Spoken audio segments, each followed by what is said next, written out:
For the next hour, you'll be leaving the Show Me state and entering the Show Me the Money state. So stop what you're doing, grab a pen, and get ready to learn.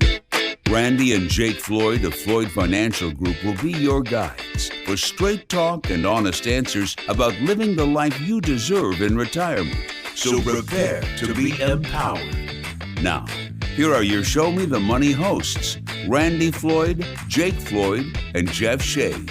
Good morning and welcome to Show Me the Money with Randy and Jake Floyd, the show that gives you the straight talk and honest answers you need to help you reach your wealth management and retirement goals through smart investing and careful planning. I'm Jeff Shade and I'm just here to ask the questions, but of course, the words of wisdom and solid advice come from Randy and Jake Floyd of Floyd Financial Group. I'll start with you, Randy. How you doing this morning? Doing very well. I'm getting thawed out, from all this previous cold. And we're going to have some cold to come too, Randy. I hate to tell you, but it's only January, so more of the cold stuff coming. Hey, Jake, how's this morning treating you, my friend? I'm doing great, Jeff. Thanks for asking. Certainly glad to hear that. Hope our listeners are doing well today, too. Well, we've got another fine show lined up for us today. I want to start off with the Iowa caucuses. Trump really was the big winner in Iowa. There was really nobody that comes close. Yeah, that's true. Nobody really did. In fact, there were a couple of surprises there. I think, number one, I think there were quite a few people that thought he would never get the nomination, which we thought that it would be the anomaly that he did not. The second thing was most people of late thought that Nikki Haley was going to be number two, and DeSantis edged her out. So those were a couple of, for a lot of people, surprises, I think. Maybe especially for Nikki Haley, huh?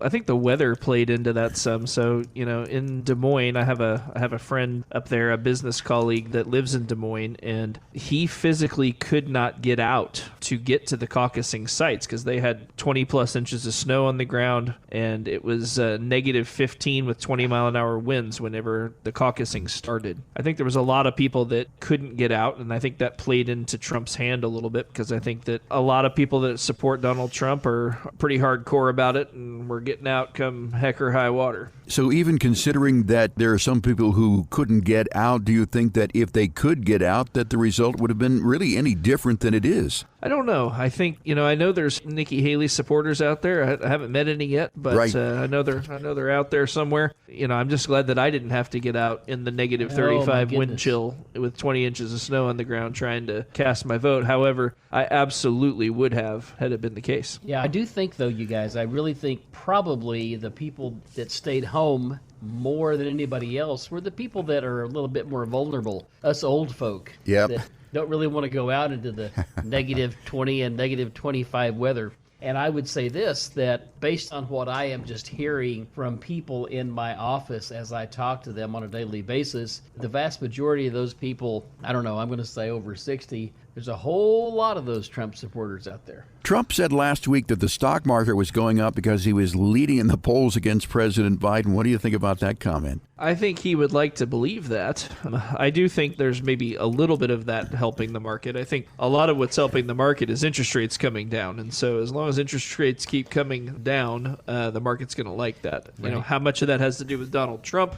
Maybe he has a 10 or 15% something to do with that. However, looking forward, if he is to clinch the nomination, I think the focus will shift to taxes, corporate taxes. And as that happens, they're going to realize what a big windfall is coming if we reduce the corporate tax rate back to 15%. That will be his run. I think to this point, it's been more about interest rates than about Trump. Because this is the first caucus, do we put that much stock in Trump's victory there? I mean, New Hampshire is ahead of us. Historically, Iowa kind of sets the trend for the Republicans, at least from what I've read. That's kind of the story. Yeah, there's a lot of the bandwagon effect, Jeff, that happens once somebody wins that first state, wins Iowa. Everybody wants to be on the winning team. If you've been around here a long time, a lot of our listeners have been, there was a 2 or 3 year period there where everybody switched their St. Louis Cardinals over to Kansas City Royals because they wanted to be part of the winning franchise, and then they quickly reversed course back to the Cards. And, I think the same thing happens with Iowa looking forward from there into New Hampshire and some of the other states. He who wins Iowa definitely has a pretty good tailwind because of the bandwagon effect. We touched a little bit on interest rates. Where are they right now? What do you make of what's going on there? The Fed funds rate has not changed at this point. We're at 5.25 to 5.5, and that's what banks get charged to borrow money from the Federal Reserve. We think, and the market thinks, and I would say this: a lot of people in general think that there's going to be interest rate cuts next year, maybe as many as 3, 4, 5. One guy even said 7. And then, of course, there's the opposite camp that says there's no way we can cut interest rates because inflation's going to raise its ugly head again and continue to move forward. So only time will tell that. Now, I know that we were tracking the last read, what was that, 2 weeks ago or a week ago? We were tracking 3.4 annualized, I think. Right. Against a 3.3 before is kind of what got people up in arms. I think that's partially a strong Christmas season. I don't know. We'll have to see kind of what that looks like. I think core inflation was at 3.9. I think the actual CPI, I think, like you said, was 3.3, 3.4. I agree with you, Randy.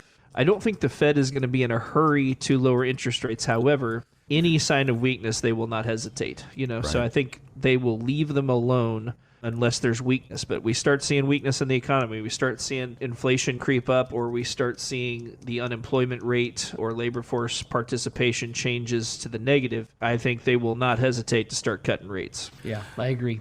Well, the interest rate goal is going to be 2% at 3.4. Of course, that's not quite 2%. So I think those people who are waiting for interest rate cuts to happen here sooner than later are going to have to wait. They're certainly, I don't think, going to be happening in March, but they very well could happen here in 2024. And as you said, there could be up to 3 interest rate cuts, but don't count on it. I'm amazed at the figure of the U.S. debt here. What is it, like $34 trillion and counting? Yep, 34 and a little change. The current quarterly deficit, though, the rate at which we're adding to the debt is now over $500 billion per quarter. Wow. It's going to stack up pretty quick at that level. So I think we need to stop spending money, people.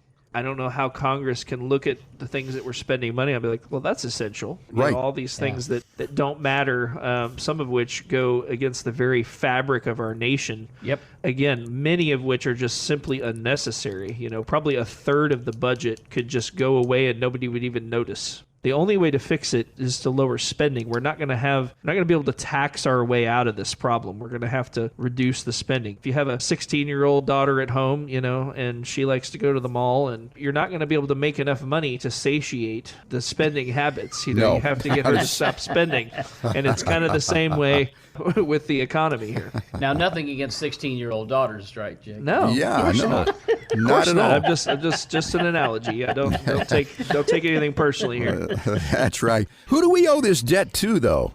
The common question we get asked, or the statement we hear, I guess I would say, is, China owns all of our debt. Well, no, they don't. And, Japan is the largest creditor that we have at $1.1 trillion, which puts them at about 3.5, 3 1/3. And then everybody else is, much, much less than that. But the majority of the debt is owned by us, the American people.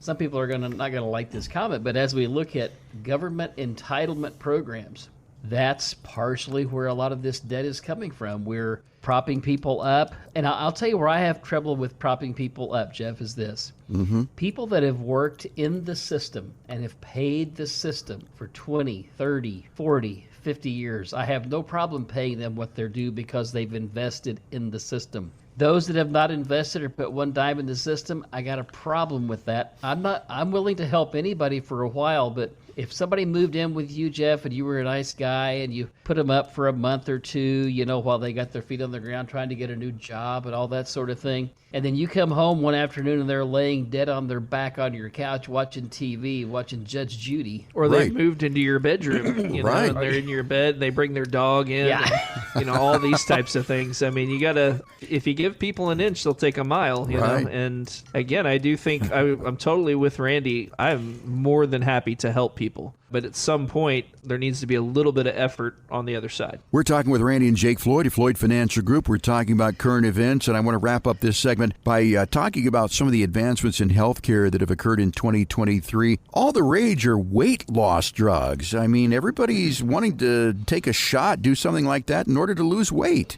Yeah, it's pretty interesting. Of course, all those drugs, semaglutide is the compound or whatever it is that's inside these drugs. I'm not a pharmacist, so I don't know about the exact what it's composed of, but I do know that semaglutide is what makes it work. And it was, Right. of course, originally designed to help diabetics to control their blood sugar. So course, we know this, and we've learned this, that, a lot of people, they're insulin resistant, and they have really trouble with spiking blood sugar. And anytime you spike your insulin really high, your tendency is to store fat. So, but they've used this, and, I'm not sure what the long-term outcome is on this, Jeff. That's the thing that always scares me is while, the first part of this looks really good and it's really encouraging. That say it lowers your blood pressure, lowers your weight, lowers your chance of heart attack, stroke, all those things. But we never know really what the long-term side effects are. It's kind of like DDT and paraquat. Right. Yeah. No, it's true. I don't think a lot of people have given thought to the fact that if this is the way they're going to lose weight, that they're going to be on it forever. And this is not a permanent solution, as you said. I mean, whatever happened to diet and exercise, let's throw that out the door and take a shot for something, even with the side effects. But people will do anything in order to, as I said, avoid diet and exercise. Let's real quick talk about some cancer drugs. There's been some development there. Yeah, there's been some development there where they can, skin cancer is one of those things that a lot of people deal with from playing golf and maybe water sports or just being outside over the years. So they have a new drug there that can really delay the formation and the growth of cancer cells that way, basal cell and that sort of thing. But they also have some new drugs now that are actually able to attack and neutralize, if you will, stop the growth of cancerous tumors. So that's something that's really interesting. I think J&J, Johnson & Johnson, and a couple other places have really got some good work going on there. And then, of course, we had an Alzheimer's drug that shows real promise out there. So all this stuff, is coming in from biotech and the things that we're learning there. So I think biotech has a strong future. It will probably be something we'll see more and more of looking forward. Yeah, looking forward to 2024 and seeing how far we go with these things. Of course, cancer and Alzheimer's, those are two things that affect a lot of people listening to our program today in most of America. Well, if you're listening to the program today, you still have questions of Randy and Jake, you'd like to get in and sit down and talk about your individual situation and your journey towards retirement and how things such as, the presidential election, interest rates, how the system is cycled, the U.S. debt, how that is all going to affect your journey towards a prosperous retirement, then I want you to call this number, 417-889-7233, and request your no-cost, no-obligation Floyd Financial Group review. Just a friendly conversation between you and Randy and Jake to put you on that path towards a prosperous retirement. Now remember, it's not going to cost you a dime. Once again, that number, 417-889-7233. You could also request your complimentary consultation online at FloydFinancialGroup.com. That's FloydFinancialGroup.com. Time for a break, gentlemen. When we come back, we're going to dive into 12 hard truths about retirement and more when our show continues right here on 104.1 KSGF, where Springfield comes to talk. We're back with your financial catch of the day, and it's a big one. Here's more Show Me the Money Radio with your hosts, Randy Floyd, Jake Floyd, and Jeff Shade. Welcome back, everybody. This is Randy and Jake. You're listening to Show Me the Money, and in this segment, we're going to be talking about 12 truths about retirement. And most of us spend decades working and dreaming of a day when we can retire, but when we finally arrive at our post-work destination, it's not unusual to find a world of surprises. So in this segment, we'll talk about some hard truths about retirement. Number one are the people who say, I can't wait till I get retired. I'm 65 because I'm going to get Medicare. It's entirely free and it covers everything. Really, that couldn't be further from the truth. Well, that's true. All the years that you worked, you paid into it through your taxes. You paid Medicare and Medicaid. Even if you got to the point to where you maxed out what you had to pay for Social Security, you still paid Medicare and Medicaid. And then, of course, when you go on Medicare, you must have Medicare Part B, as in boy. Now, for most people, starting in 2024, that's around $174 a month. But if you are one of those folks and you were fortunate enough to do well, work hard, and you have a higher than average retirement, you may be subject to this thing called IRMA. And IRMA basically says, you're making too much money, Jeff. You got to pay us more. So there are some people that are paying as much as, are you sitting down? Yeah. $678 a month for Medicare Part B. Well, still $678. It's cheaper than if you were to do private health insurance that could cost you as much as $1,000 a month or even more than that. But still, roughly $600 is a lot. Although Part A is free, Part B is not. And then you've got these other things, these different plans or supplements, don't you, that you have to pay for. Right. So you have a Medicare supplement plan or you can have a Medicare Advantage plan. And the basic difference is for the supplement plan, you can pretty much use any provider you want to, but you pay a premium. Generally, you're going to pay somewhere in the $130 to $150 a month range for the G plan, the very best plan out there. But you can use any provider that does take Medicare. Whereas with the Advantage plan, many times you're going to be limited to a certain preferred provider organization or a health maintenance organization that you have to stay within. And depending on what your situation is, as you hit 65 and determine what you want to take there, I'm going to tell you, you need to sit down with a professional. And if you don't have somebody that you trust or that you know, give us a call. We can hook you up with somebody to help you figure all that out. Yeah, so there are some decisions to be made as far as Medicare. And if you've got one of the Advantage plans, I understand that in many cases, or in some cases, that you have to be underwritten to go back to the regular Medicare? That is true. That's the one real caveat. If you have a Medicare supplement plan, over time, your rates will start low and they will go up. And the reason is there's a book of business you get added to, and as those people die off or those people get extremely ill and the price of taking care of that group that you're a part of goes up, it's going to cost you more as well. That's the one caveat to the supplement side. The other side of that coin is when you do the Advantage plan, if you ever wanted to go back because you've fallen upon some illness that is really, really costly and difficult to get treatment for, you may not be able to switch back. So, another hard truth about retirement, Medicare will not be free. The next one is Social Security. A lot of people think, or at least they used to say, well, I can live on Social Security and a pension, but many people don't have pensions these days, and the fact of the matter is that Social Security just doesn't go that far. Yeah, it just depends. I mean, we have some people that do quite well just living on Social Security. They don't have any other debt. They own their home. They don't take a trip every quarter to Hawaii or Europe or around the globe. But they manage to get by and live okay on it. But I will tell you, you will have to be extremely frugal and understand what you're doing with your money to live strictly on Social Security today. Yeah, and even if you don't have a mortgage, remember, you've got property taxes and things go wrong with a house. I mean, cars break down. There are all sorts of things that can cost you money. And I think the average Social Security benefit, correct me if I'm wrong, Randy and Jake, isn't it around something like $1,800 a month, something like that?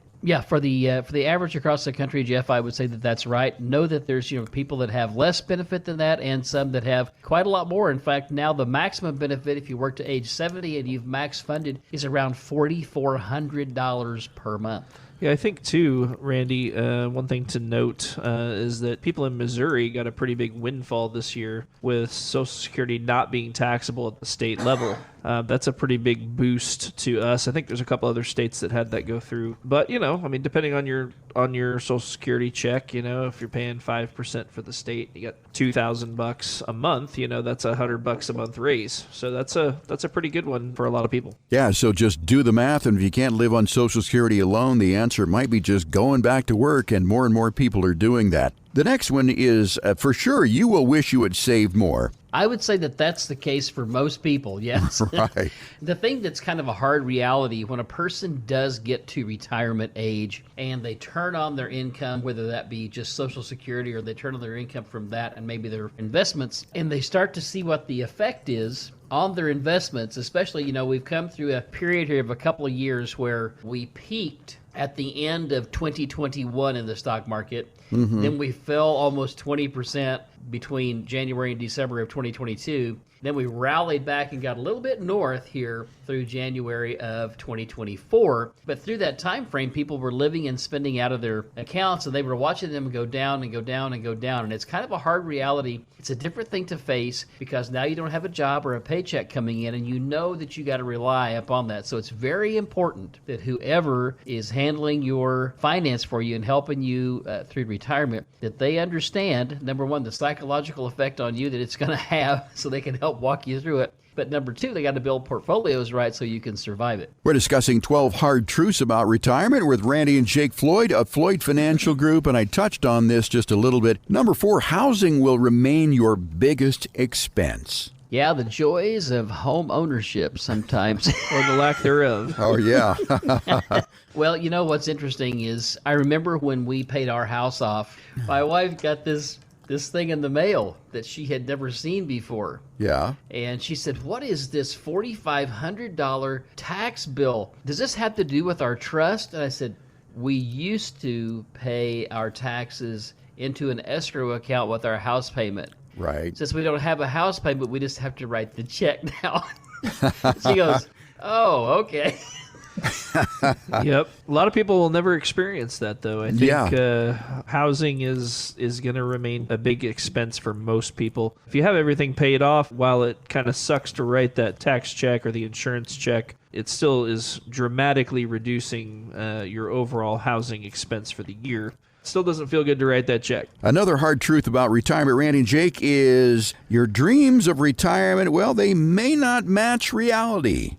Yeah, we find that to be true for people sometimes. One of the biggest disconnects, I guess I would say, if you were to ask just everybody, just go up and down the street and ask people, how much monthly income will you need in retirement as compared to now? Most people don't get that answer right. That's something that's why we always tell people, if you can start really planning way ahead of time for retirement and really get a handle on budgets and look at what you have today that's costing you money versus what will be gone potentially, like maybe a house payment and things like that, or maybe college payments or something like that. Really, get a handle on your budget and really look at that, because a lot of people would say, oh, I only need probably 50-60% of what I had when I was working to retire, right? And the answer would probably be no. It's been my experience that people generally spend just about as much in retirement as they did when they worked, and maybe a little bit more. Yeah, and that really plays into our next one, which is you may spend more than you expect. Many Americans adjust their lifestyles to cut spending once they see how quickly costs can add up in retirement. So if you think you're going to spend less, probably not the case. Next one is there's this thing called gray divorce. Divorce may be a threat for some people. I found this one to be really interesting. Do we see some of this? Yeah, we do. Now, you got to realize we're right here in the last bastion of sanity in Springfield, Missouri, even though the saneness is beginning to be in question. Yeah, once in a while. Yeah, look at the news. Even here. But so our divorce rate here, I would say, is probably less than around a lot of parts of the country. But we still do see it once in a while. Finally, mom says, I just can't take it anymore. Your dad's driving me crazy. I'm out of here, right? Or whatever. Right. But maybe, it's one of those things that as you spend more time together. Right. The little things that bugged Lisa about me, she's telling me, hey, if we're going to be retired together here, you got to straighten up, boy. Either that or you stay on that side of the house, I'll stay on this side of the house, and everything will work out. Yeah, there is sometimes a danger of too much togetherness. But yeah, gray divorce is something that people really need to be concerned about. But I took those vows and I hold them sacred. So divorce is not in my future here. I was actually joking. Lisa's never said that. Next one is you might not work even if you'd planned to. Yeah, that's true. I mean, we have a few people that continue to work for a while.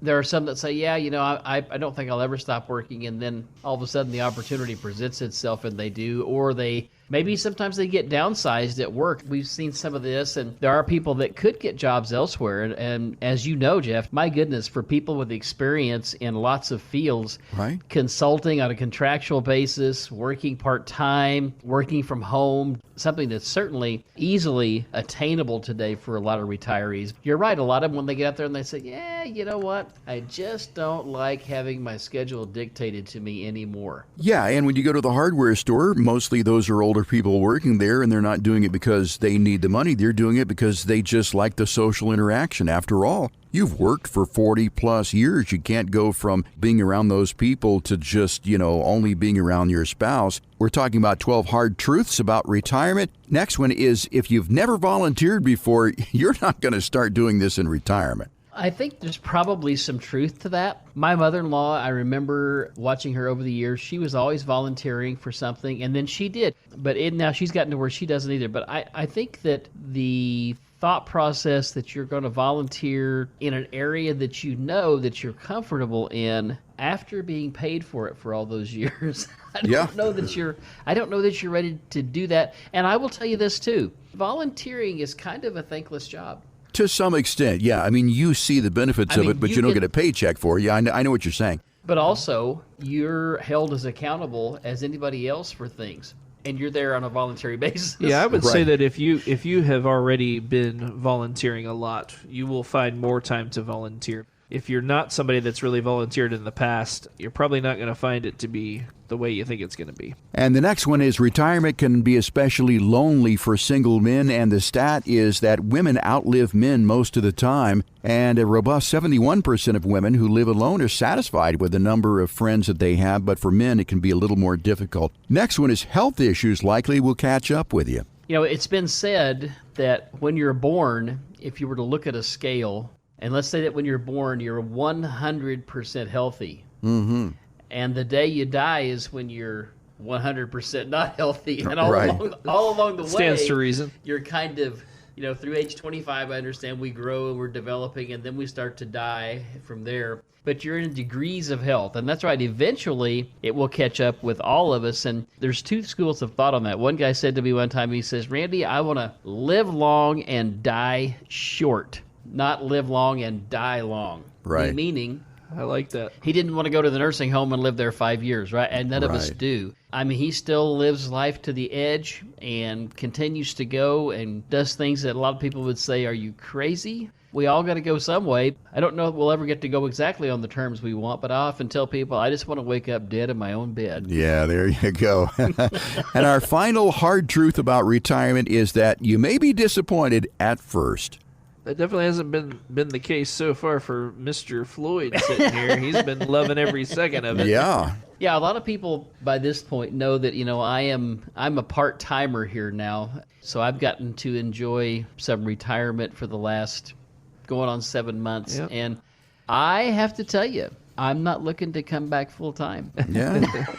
I do think to this stat, I think a lot of it is people changing from a career that they've had for 30 or 40 years where their sense of identity, their sense of purpose has been that job. It's going to take a little bit for you to figure things out and figure out how you fit into the world after you no longer have that career. And I think you make different friends and things, especially if your coworkers are not the same age as you, because they're still working while you have all this time on your hands. I think that's what it's referring to. And I think, it can be a little bit challenging, but I do think that the vast majority of people figure that out pretty quick and end up enjoying retirement. Well, the other thing I would throw out here, too, is you have to get to know the wives of your friends really well so that when you call them and say, hey, can Jeff come out and play? They say, okay.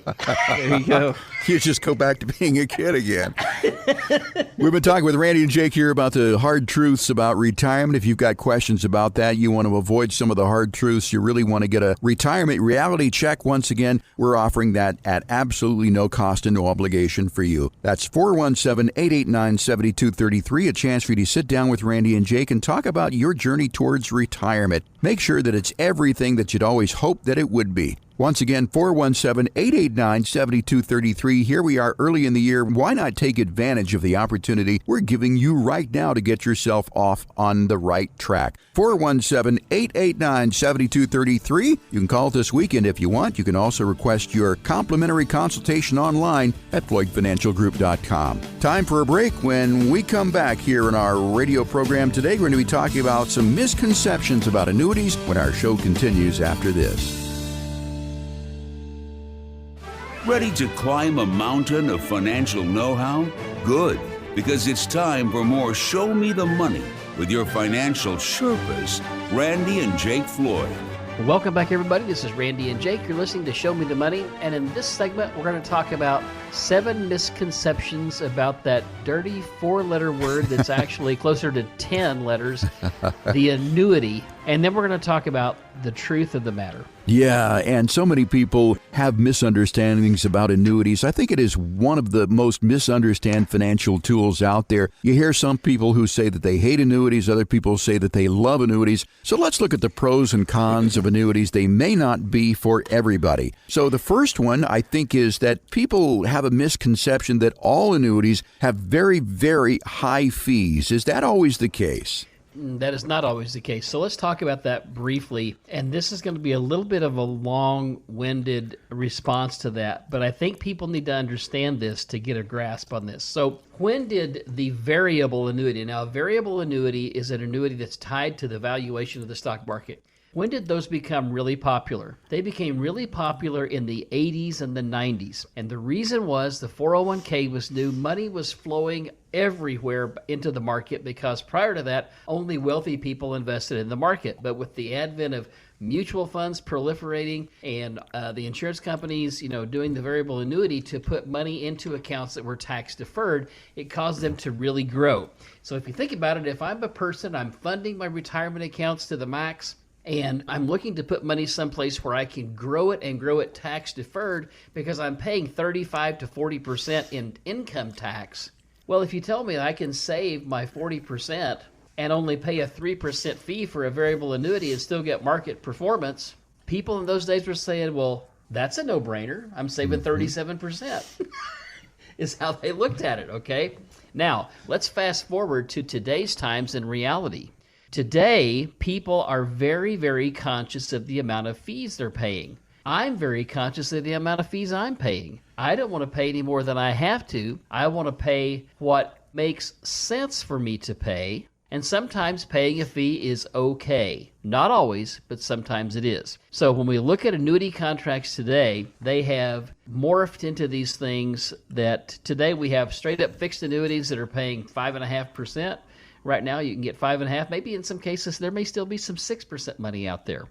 Now you have to commit to 10 years, but some people say, hey, I'll do that. I'd like to have a 6% return for 10 years. But we also have variable annuities, and then we have this variation, which is a combination of like the fixed and variable called a fixed index annuity, where it tracks an index like the S&P 500, except that you get the security of knowing that if the market goes down, you're not going to participate in the downside risk. So there's all these different setups out here. For some people, an annuity is absolutely not the right investment. For a lot of people, a blending of many asset classes is absolutely appropriate, because what we're looking to do is protect gains, get gains, take income, and so there's many different asset classes that will provide that. So let's talk about the first thing that we hear, maybe first and foremost, is, well, if I put my money in an annuity contract and I die, all the money is gone, right? Well, the answer is no, that's not right. Now, can it be set up that way? It absolutely can be set up that way. I call that committing annuicide, and we're not going to do anything like that here. No. Okay? So there would be a reason sometimes that we would absolutely set an annuity contract up like that, but it would have to do with long-term care and reasons for Medicaid. Okay, but that'd be the only reason we would do that. Probably the second one is the insurance company makes all the money with my money and I don't make any money. And that's just simply not true. The insurance companies, what they really do for us is they help us to mitigate risk by taking on some of the risk that we would otherwise have to have. And to do that, we sell away a little bit of the upside so that we can have the protection for the downside, but we can still get the lion's share of the upside in the gains. Is liquidity a consideration, or is that something that people misunderstand? I would think that with annuities, they're really not liquid. You're really tying up your money for, 5-7 years, something like that? So, annuity contracts come in all shapes and sizes. You can get 1 year, 2 year, all the way through 25-year and lifetime annuities. And then there's variations for that. Generally speaking, when it comes to retirement planning, we're not going to put money in an annuity contract that ties your money up for life where you don't have access to it. Now, generally, we will have terms on the annuity contract, kind of like a CD. And the reason I go to a CD is people can relate to that. You go to the bank and you get a 15-month CD, you get a 5-year CD, whatever it is. When interest rates are higher and starting to go down, people are all of a sudden say, well, I'd like to have a 10-year CD at 5. Well, okay, so you can do that with an annuity contract as well. The CD, the certificate of deposit, generally only gives you access to your money a couple times a year, where they actually put your interest payment in, and then you're able to take that interest payment out, and that's all you can get out. With the annuity contracts, most, I say most, not all, but most are going to give you at least 10% of your money every year, access to that. So you put $100,000 in, you're going to be able to get to $10,000 right away. If you're using it as the goose that's going to lay the income golden egg, then that's what you want to do. You don't want to withdraw more than 10% anyway, because if you do, soon you won't have any money anyway. People say, well, don't the stock markets return 20 and 30% a year? Once in a while they return 20 and 30, but not most times. So what we're looking for when we use these annuity contracts is we're looking for some of the sheltering, if you will, against loss by the insurance company, because that's what they do is they assume the risk. But then they also have ways for us to make money while we're protecting it. So I don't know what you've heard about annuities. I remember when I was first in this business, man, they were the bane of the investment existence. And Right. I will just tell you today, they can be a very strong part of a well-rounded portfolio for retirees. Randy, let's say that I've invested $100,000 into an annuity. Let's say it's a 5-year annuity, and then 3 years in, something comes up and I need my $100,000 back. Can you get that money back? You can. You will pay a penalty, and it depends on what the situation is at the time. Regardless of what asset class you own, whether it be an annuity, a stock, a house, a piece of farmland, gold, silver, diamonds, platinum, oil, gas, I don't care what it is, it's all subject to market value adjustment or supply and demand. It's the same way in many of the annuity contracts. Like right now, interest rates are pretty high as we've seen them, in the last 40 years, at 5.25% to 5.5%. So most likely, if you were to have an annuity contract you bought today that has an MVA, a market value adjustment, most likely what's going to happen as time rolls forward and interest rates go down, and if they do for sure go down, you will get a positive market value adjustment, which many times can offset and may completely offset or even more than offset what your potential surrender charge would be. But you're always going to be able to get to that 10% of your assets each year, whatever you have in the annuity, no penalty. Only if you breach that would it ever come into a situation where you would ever have a penalty. We're talking with Randy and Jake of Floyd Financial Group. We're talking about misconceptions about annuities. We have talked about fees, liquidity. Next one is when you die, the insurance company keeps all your money. Yeah, that is a wide misconception. While you can set it up that way, when you have an annuity contract, if you're a single person and you want to get the maximum lifetime payment, then you would set up what's called just a life annuity, and it would pay you the maximum amount for as long as you draw breath. Now, you don't have to set it up that way. That's one way to do it, and that's the only time that the insurance company would keep the money, but that they do that in exchange for paying you a larger payment. Now, if you're married and you set up an annuity contract that you want a monthly income from, you just simply put a beneficiary on there, and it would go to your wife first and then your kids secondarily, and then you could even put a contingent beneficiary on there behind that if you want to. You can also set up an annuity contract that says, I want it to pay for me and my spouse. This is especially valuable when we have a husband and wife that don't have children and all they're looking to do is maximize their income and know that they'll never run out. So that's another way to do it. We can set up annuity contracts if they have a specific purpose to pay for 5 years or for 10 years or 15 years or for 20 years. So there's lots of different ways, but rarely, and I'm going to tell you this, you don't have to ever give up your money to have an annuity contract. There's always ways to set up beneficiary designations. Only should you choose that one option, that is the lifetime pay for one life, yours, to get the maximum payment would the insurance company take off with your money. And our final misconception about annuities is inflation will always outweigh the returns I get with my annuity. Is that the case? That is simply not the case. It depends on what kind of annuity you buy. If we are sitting back where we were 5 years ago and we got a 2% or a 2.5% annuity, which was paying double what the current CD rate was, and inflation goes to 9, absolutely that's right. Right. I would say that basically the last 2 years is the only time that would have been true out of the last 45 or so. That is correct, Jake. That's exactly right. So most times, and again, I'm not saying that annuities are right for 100% of anybody's money. They're not. But what they are, just like a lot of other asset classes, bonds and stocks and real estate and all these different things, they're a part of a well-rounded portfolio, and they have a place in there to help us get gains and protect against loss and be able to derive income that we can't outlive. Randy and Jake, if our listeners have questions about annuities, we certainly do invite you to call us and request your complimentary retirement review. It's just a friendly conversation with Jake or Randy that'll cover a wide range of topics based on your individual situation, so you can proactively adjust your financial plan to address your retirement journey and any blind spots that you might have missed. And again, annuities is going to be part of that conversation. Again, no cost, no obligation for this, and no judgment. Certainly, Randy and Jake will meet you where you are. So if you've got questions about annuities and whether or not they're right for you, we certainly invite you to call us and do it today. 417-889-7233. 417-889-7233. There may not be anyone live there to answer the phone this weekend, but you can leave your information and Ashley will give you a call back on Monday and set up an appointment for you. Once again, no cost, no obligation, and no judgment. 417-889-7233. You can also request your complimentary consultation online at FloydFinancialGroup.com. If you're just joining us, this is Show Me the Money with Randy and Jake. If you've missed any part of the show, remember we're a podcast. Go to wherever you get your podcasts and search for Show Me the Money with Randy and Jake. You'll find this show and many of our past shows so they can stay on top of your journey towards retirement. Time for a break. When we come back, gentlemen, we'll be talking about how you develop sustainable retirement portfolios when our show continues here on 104.1 FM KSGF, where Springfield comes to talk.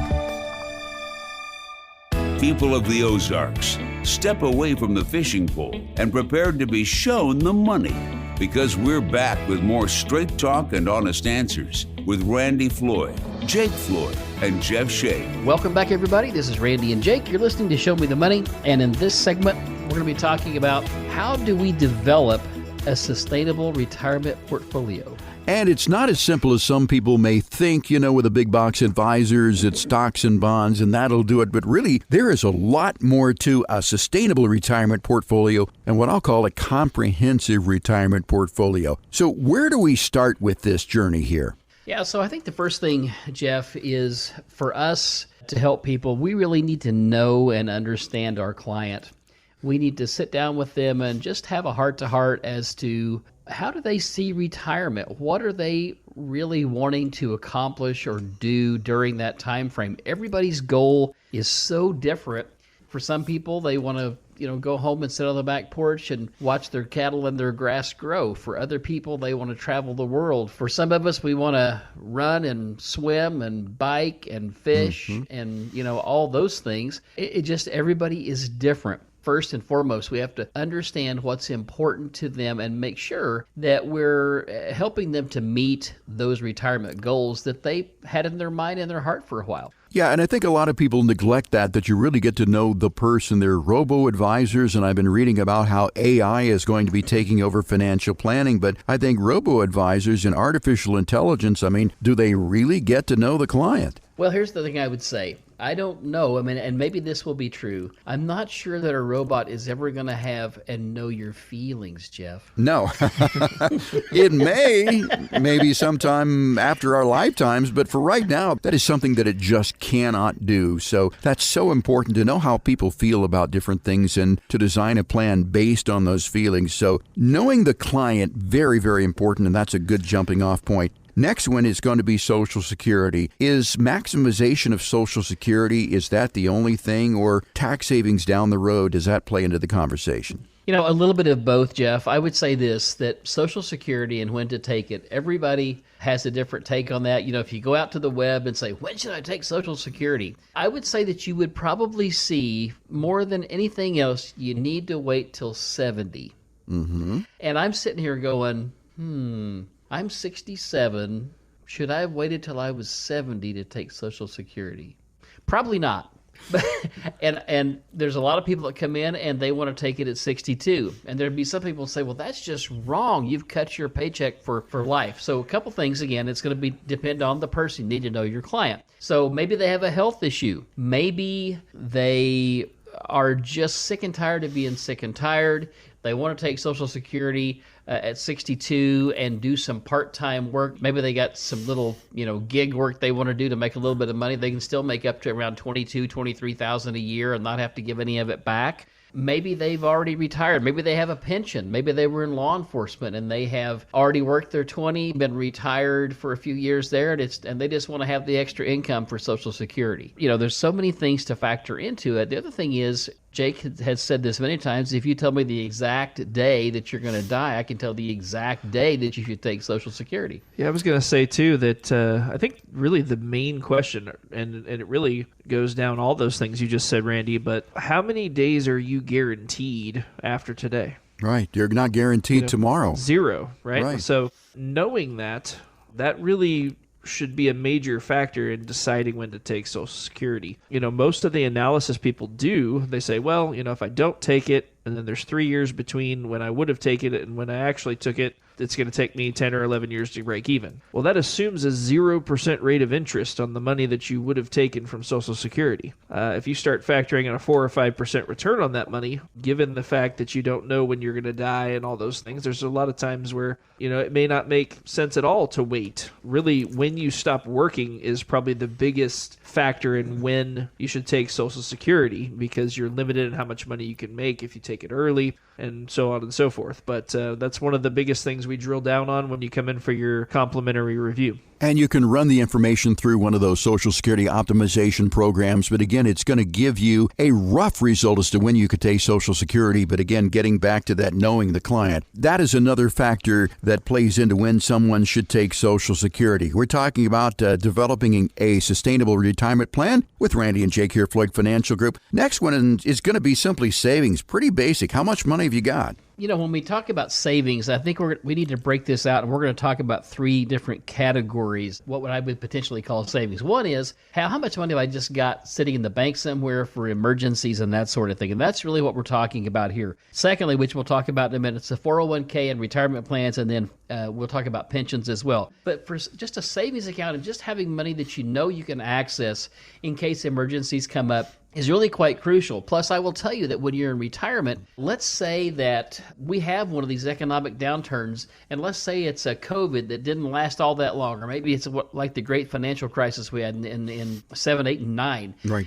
There may be a time when you will need 6, 8 months, a year, or maybe even a little bit more of cash available. I'm going to tell you that I believe that most people need to have about 6 months living expense in cash just so they can feel comfortable. Now, you can keep it in a short-term CD, or you can keep it in a savings account or something like that, but they really need that just so that they know when things come up, they can handle it. And it's really, again, it's an emotional thing as much as anything for a lot of people. And especially, like for my wife, she just likes to know that, we can write a check for what might come up and happen. There's always the catastrophic, but just for the normal things, it's a roof, it's something with the plumbing, it's something with the car, it's something, lots of different things. But I think savings and having some of that out there and available, we need to understand people, what their spending habits are, and determine what they need to have out there for comfort. So 6 to 12 months is what most people recommend in terms of liquid cash. Can you have too much? Let's say you've got 18 months or 2 years. Is that too much to have in cash for savings?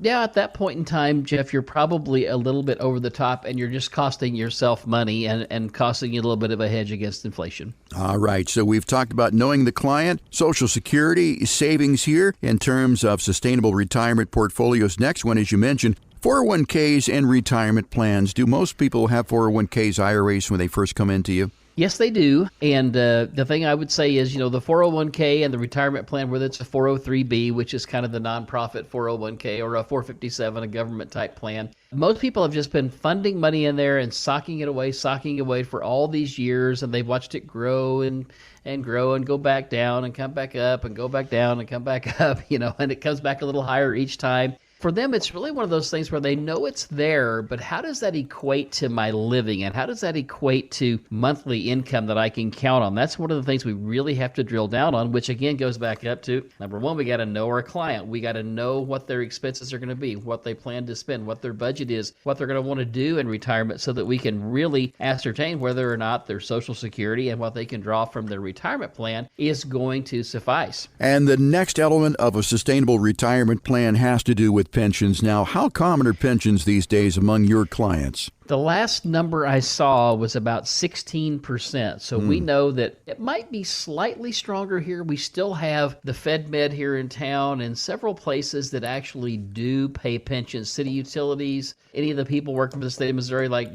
people from MSU and all the university, all those places. But really about 16% of people have pensions. And for those that do, man, it's a tremendously good windfall today. Yep. And those people tend to enjoy a little bit higher standard of living in retirement. But knowing knowing how to time pensions, 401k and retirement plan income, and Social Security is one of those things that comes into play in every retirement plan that we do. And depending on what your situation is there, may affect when you take your Social Security, may affect when you take your pension plan. It just depends. Yeah, and another big question that comes with pensions is, should I take it as a monthly annuity or should I take it as a lump sum? And I think that many times, correct me if I'm wrong, that the answer is not always clear cut. Well, it's not completely clear, but what we do is we drill down on what they're willing to pay. In other words, what does that pension pay? And you would think, well, all pensions pay the same, right? Wrong answer. They don't. It's pretty amazing, actually, how much different they can be. A rule of thumb is this. If your pension plan, let's say in your pension plan, you've got $500,000 and they offer to pay you $24,000 a year, $2,000 a month in a pension. I'm going to tell you, in that case, you're better off to take the lump sum, invest it, and go ahead and pay yourself the $24,000 rather than leaving it there. Because again, you can have your cake and eat it too by doing that, because we can generally and always historically, we can cover a 5% distribution, okay, off your money. That's pretty easy to do long term. But then you get to have liquidity of money, whereas when you take the pension, when you turn on the pension, you've turned it on and you're done. That's what you're going to get for life. What's what your wife is going to get when you're gone, versus having access to the lump sum. I've often heard that you do not have a retirement portfolio or a sustainable retirement portfolio unless you have a plan for health care and long-term care. Yeah, for sure. I mean, healthcare is a big piece of what happens. We have some individuals right now that are going through some pretty catastrophic health issues. You know, the nursing home is obviously the worst part of that, but there's also a few things that can happen to us along the way, even though we have Medicare and we have good health plans that way, that can cost right now up to $8,000 or $9,000 a year in drug costs in additional. Mm-hmm. But again, if we get into long-term care and things, man, you're talking about, $50,000, $60,000, $70,000, $80,000 a year in costs now, even right here in the last bastion of sanity. So we need to always explore that and what people need there. Now, that's not saying that we're always going to opt to buy insurance. I need to paint the picture for people, look at their situation with their finances. How are their finances broken up? Is it land and cattle and some retirement? Is it mainly retirement? Is it mainly money they've saved that's outside retirement plans? All those different things come into play when we start looking at healthcare costs and how to cover them and how to protect, ultimately, your spouse against being destitute based on your long-term care bills. And our final sustainable element in a retirement portfolio is going to be estate planning. And this is something that I think once in a while people really neglect. Yeah, so I mean, the estate plan is something that is very important. People say, well, how does that play into a retirement portfolio? Well, in today's world, we know this. We have a lot of people that have been married before, and they have a blended family. And I will tell you that a blended family alone creates an issue. Once in a while, too, we have people that have a fairly significant age gap between the husband and wife. But when we have blended families and things like that, we want to take care of our spouse to make sure that they have income and have a place to live after we're gone. But we don't want to disinherit our kids, right? So we have to be really careful how we structure estate plans and things around that. Not to mention the fact that part of the healthcare planning can also be part of an estate plan. So it goes right back to healthcare costs. So there's lots of things that, yes, will affect your retirement and your comfort in retirement and your peace of mind in retirement by doing the estate plan. We've been talking about how to develop a sustainable retirement portfolio with Randy and Jake at Floyd Financial Group. We've covered knowing the client, optimizing Social Security, taking a look at your savings, 401ks and retirement plans, pensions, healthcare, and estate planning. Once again, if you have questions about your retirement and you're wondering whether or not it is sustainable, well, we invite you to call Randy and Jake at Floyd Financial Group. Sit down and ask your questions and get the answers that you need. That number, 417-889-7233, no cost and no obligation whatsoever for this consultation. It's 417-889-7233. Why don't you give it a call this weekend? Well, Randy and Jake, we're out of time for this week. I want to thank you for your time, but most of all, I really want to thank our fine listeners here in the great city of Springfield, Missouri for joining us. For Randy and Jake, I'm Jeff Shade. Have a great weekend. We'll talk to you again next week with another edition of Show Me the Money right here on 104.1 FM KSGF, where Springfield comes to talk. The information provided in the preceding program is for educational purposes only and are not intended as investment advice for any individual or entity. All information contained herein believed to be from reliable sources, however, we make no representations as to its completeness or accuracy. The opinions expressed are subject to change without notice and do not constitute financial, legal, or tax advice. Please consult your financial professional before executing any financial strategy. Financial planning offered through Floyd Financial Group, LLC, an investment advisor registered in the state of Missouri.